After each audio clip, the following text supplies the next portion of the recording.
Saint میں opposition اور حکومتی جماعتیں بھارت کی آبی دہشت گردی کے خلاف متحد۔ سینیٹر عرفان صدیقی کہتے ہیں بے بنیاد الزامات لگانا بھارت کا پرانا وتیرہ ہے، بھارت کا جھوٹ اب چلنے والا نہیں ہے۔ اپوزیشن رہنما سینیٹر علی ظفر بولے پانی بند کرنے سے بڑی کوئی دہشت گردی نہیں ہو سکتی، سنتاس معاہدے کو یک طرفہ معطل کرنا غیر قانونی ہے۔ سینیٹر فیصل وابڈا نے کہا اگر پانی بند ہوا تو بھارت کی اینٹ سے اینٹ بجا دیں گے۔ سینٹ کا اجلاس deputy chairman senate Saidal Khan کی زیر صدارت ہوا۔ اجلاس سے خطاب کرتے ہوئے سینیٹر عرفان صدیقی نے کہا کہ پہلگام واقعہ ایک ڈرامہ ہے، بھارت کا جھوٹ اب چلنے والا نہیں۔ عالمی بینک بھی سنتاس معاہدے کا ضامن ہے، سنتاس معاہدے سے متعلق کوئی بھی ملک یک طرفہ فیصلہ نہیں کر سکتا۔ پہلگام کے اندر کارروائی کے تمام پہلو مشکوک ہیں، وہ جو فالس فلیگ آپریشن کے تقاضے ہوتے ہیں، انگریڈینٹس ہوتے ہیں، پہلو ہوتے ہیں، وہ سارے کے سارے یہاں نظر آ رہے ہیں۔ کہا جاتا ہے کہ جی ہم نے سنتاس کا منصوبہ جو ہے اس کو معطل کر دیا۔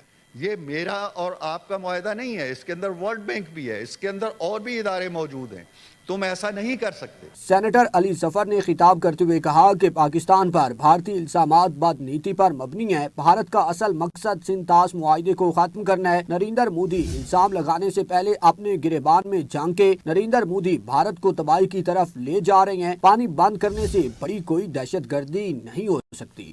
اصل مقصد ان کا یہ ہے کہ جو ہمارا سنتاس معاہدہ جس کو ہم انڈس واٹر ٹریٹی کہتے ہیں، یہ اس کو ختم کرنا چاہتے ہیں۔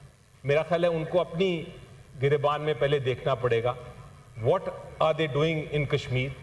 سینیٹر فیصل وابڈا نے کہا کہ ملک کے دفاع کے لیے سب متحد ہیں، اگر جنگ ہوئی تو پورا پاکستان پاک فوج کے پیچھے کھڑا ہوگا۔ کسی نے پاکستان کی طرف میلی آنکھ سے دیکھنے کی کوشش کی تو اس کی اینٹ سے اینٹ بجا دیں گے۔ عالمی برادری بھارتی موقف مسترد کر کے پاکستان کا ساتھ دے رہی ہے۔ اگر خدا نخواستہ پانی کی یہ دھمکی دی گئی تو میں آپ کو بڑی کیٹیگوریکلی بڑی کلیئرٹی سے بتا سکتا ہوں کہ پہلا اٹیک پاکستان لانچ کرے گا انڈیا کے اوپر، اور اس کی اینٹ سے اینٹ ہم بجا دیں گے۔ اس میں ہماری کوئی دو رائے نہیں ہونی چاہیے، ہم بات کریں گے۔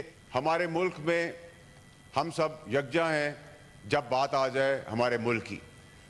یہ ایک بڑا امپورٹنٹ ٹائم ہے ہمارے لیے۔ سینیٹر جان محمد بلیدی کا کہنا تھا کہ بھارت الزام تراشی کی بجائے اپنے اندرونی معاملات کو سنجیدہ لے، سنتاس معاہدے کو ختم کرنا ممکن نہیں۔ ہندوستان کو چاہیے کہ وہ اپنے اندرونی معاملات کو سنجیدہ لے، کشمیریوں کے مسئلے کو سنجیدہ لے، وہاں لوگوں کے معاملات سنجیدہ لے۔ اجلاس میں دیگر سینیٹرز نے بھی واضح کیا کہ پاکستان کی تمام سیاسی جماعتیں اور عوام اپنی بہادر افواج کے ساتھ کھڑے ہیں۔